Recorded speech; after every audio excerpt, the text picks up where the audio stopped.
Good afternoon and welcome. My name is Steve Baker. I'm the superintendent of the Elkhorn Public Schools. To all of you here this afternoon in the auditorium and to those who are watching us around the world on omaha.com, it's my pleasure to welcome you to Elkhorn South High School. This event would not be possible without the generous support of our sponsors, and I'd like to thank them. Metropolitan Community College, the Omaha World Herald, the Elkhorn Public Schools Community Foundation, Werner Trucking, Cornerstone Fitness, and the American Legion Post 211 here in Elkhorn. At this time, it's my pleasure to welcome to the stage Rhonda Blanford Green, the Executive Director of the Nebraska School Activities Association. Ms. Green will lead us in the Pledge of Allegiance.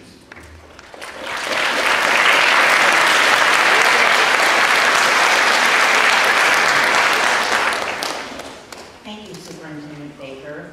What an honor to be here today, and what an honor to be asked to lead in the Pledge of Allegiance. Ladies and gentlemen, and all, please rise as we lead our Pledge of Allegiance. To the flag of the United States of America, and to the republic for which it stands, one nation, under God, indivisible, with liberty and justice for all. Thank you, Rhonda. We are honored to have the Iowa and Nebraska Remembering Our Fallen exhibits. These are the photos of the fallen from the two states who have died in Iraq and Afghanistan. Young men and women, not much older than many of you in this auditorium, who volunteered to serve their country during the time of war. May I also direct your attention to the right side of the stage. This photo is of Colonel Bud Day, who died 3 weeks ago. Colonel Day spoke in Omaha just 1 year ago. He was our country's highest decorated service member since General MacArthur in World War II. Colonel Day served in 3 wars, World War II, Korea, and Vietnam. He was a prisoner of war in the Hanoi Hilton for 5 years and 7 months, and was a cellmate of Senator John McCain, where both were tortured severely. Senator McCain called Colonel Day the bravest man he has ever known. Colonel Day was another American hero. In tribute and respect, would you please stand as I introduce the West Point Military Academy lead singing Mansions of the Lord.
personal honor for me to work with Billy Bond Williams in helping prepare for today's event.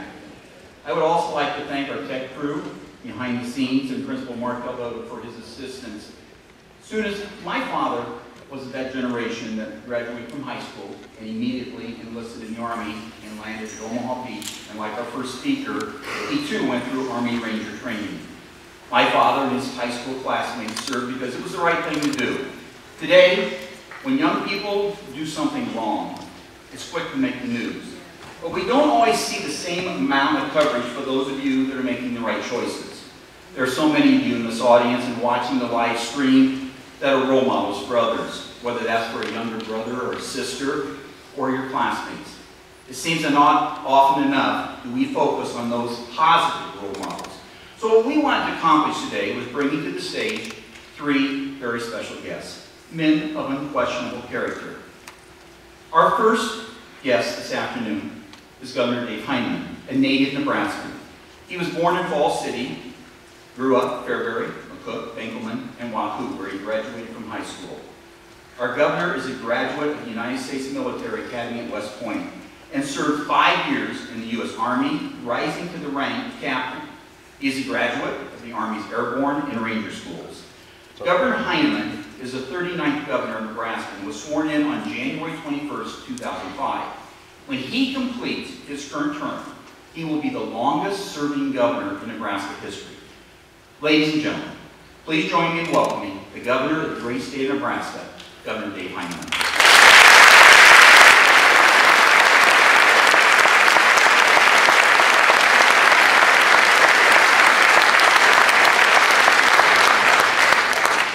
Dr. Baker, thank you very much, and I want to thank Elkhorn for hosting this event. And first, I just want to pay my respects to the men and women who serve our country, who served our country. And these pictures behind us of men and women who made the ultimate sacrifice on our behalf, particularly the ones in Nebraska who served over in Iraq. I think I attended almost every one of their funerals. And so it has a very special significance to me to see pictures of these men and women who are willing to defend our freedoms with their life so that we can have events like this today. And so I'm very, very proud as a veteran for all the veterans do for us. I want to take the opportunity today to discuss leadership and integrity with you. After I graduated from Wahoo High School, as Dr. Baker said, I was very fortunate enough to be selected to go to the United States Military Academy at West Point. And I served 5 years in the Army. My West Point class theme was serve with integrity. And I'd like to talk a little bit about that. Americans expect our elected representatives to serve with integrity and honesty. Government officials should be above reproach and lead by example. Whether you choose to be a business leader, community leader, government official, whatever you want to do in life, you have a responsibility to serve with integrity. And what is integrity?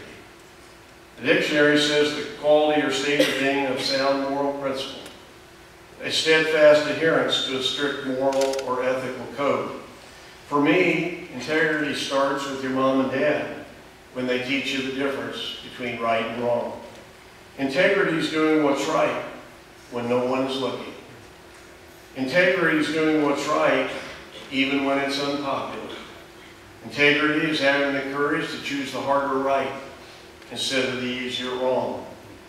Integrity is a quality that you have to earn every day. And it takes a lifetime to build a reputation of integrity, but only a few minutes to lose it. Integrity is a fundamental and essential characteristic of a great leader and a great person. Integrity is a fundamental value of our American way of life. We believe and trust each other.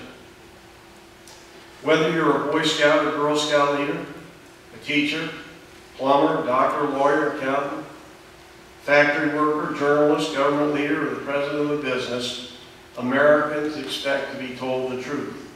We value the quality of integrity. Warren Buffett is the world's richest person, lives right here in Omaha, Nebraska. in the same house that he bought in 1958 for $31,500, and is a well-respected business leader. He has an unquestioned reputation for business integrity. His 2007 Berkshire Hathaway annual report, he states that he looks for companies that have, and I quote, a business we understand, favorable long-term economics, able and trustworthy management, and a sensible price tag, end of quote. When Mr. Buffett says able and trustworthy management, he's talking about integrity. As an elected official, I know the challenges of integrity are with us every day, from small issues to big issues, and it applies to everyone in this room. For example, I remember about a year ago, I was leaving a particular event I was at, and an 8-year-old boy wrote his telephone number on a piece of paper, gave it to me, and asked me to call him. While his parents probably didn't expect me to call him, that young man did. At that moment, my integrity was on the line, and I needed to be truthful with him about whether I was going to call him or not. So I asked him, "What time do you get up in the morning?" He said, "Oh, 7:15. As I left, his parents thanked me for being so nice to their son and taking a picture with him. They said, "You don't need to call him. Call him. He's been giving out that phone number to anyone who would take it." The next morning at 7:30, I called this young boy. And I said, "I hope you have a good day at school." He thanked me, and as he was hanging up, I could hear him telling his mother, "Mom, the governor just called me." We might think that was a small issue of integrity, but for that young boy, it was a big issue of integrity. As elected officials, we exercise judgment on a number of issues every day that put our integrity front and center. We're accountable to our citizens. Integrity and honesty are more important to citizens than where we stand on any single issue. However, it's not easy to tell your citizens when you need their vote, you don't agree with them. For example, several years ago I attended a meeting of 350 farmers in a small Nebraska community to discuss water issues. They depend on irrigation for farming, and they wanted me to tell them that they could use unlimited amounts of water. The challenge was 60 years ago, Nebraska had signed a compact with Kansas and Colorado to make sure that all 3 states received a certain percentage of water from the Republican River. For a variety of reasons, Kansas wasn't receiving their water from Nebraska, including the drought we were experiencing. It would have been very easy to tell them, use all the water you want, but that wouldn't have been honest or ethical. It would have been popular, but it wouldn't have been serving with integrity. I told them they'd have to restrict their consumptive use of water. I knew it would be difficult, but I was confident that we could work together to find a balanced approach to resolving this issue. There was dead silence as I spoke. You could have heard a pin drop. There was polite applause as I completed my speech. It was so polite I could hardly hear it. I remained for an hour or so, having many informal conversations about what I'd said. In the final analysis, these farmers told me, "We didn't want to hear what you said.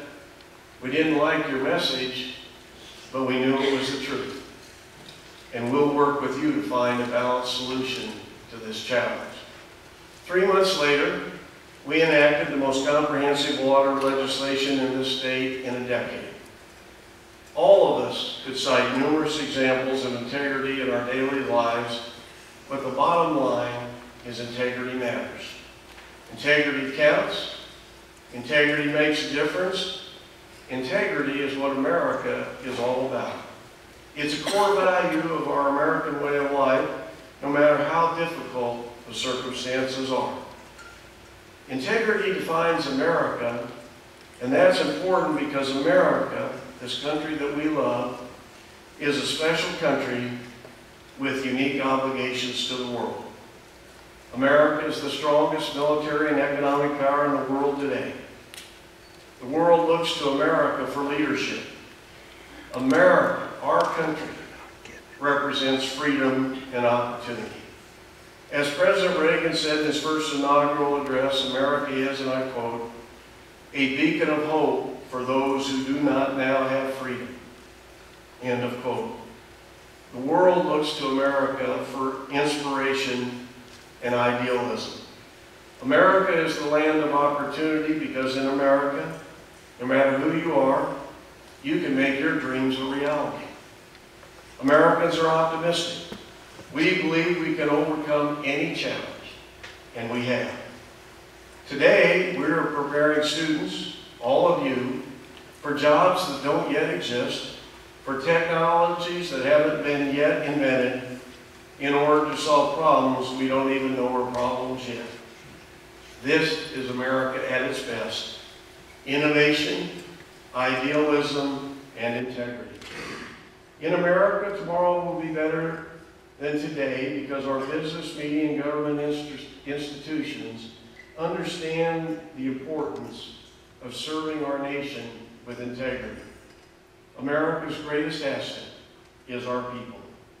I am more confident than ever that our greatest future asset is our young people, all of you in this room.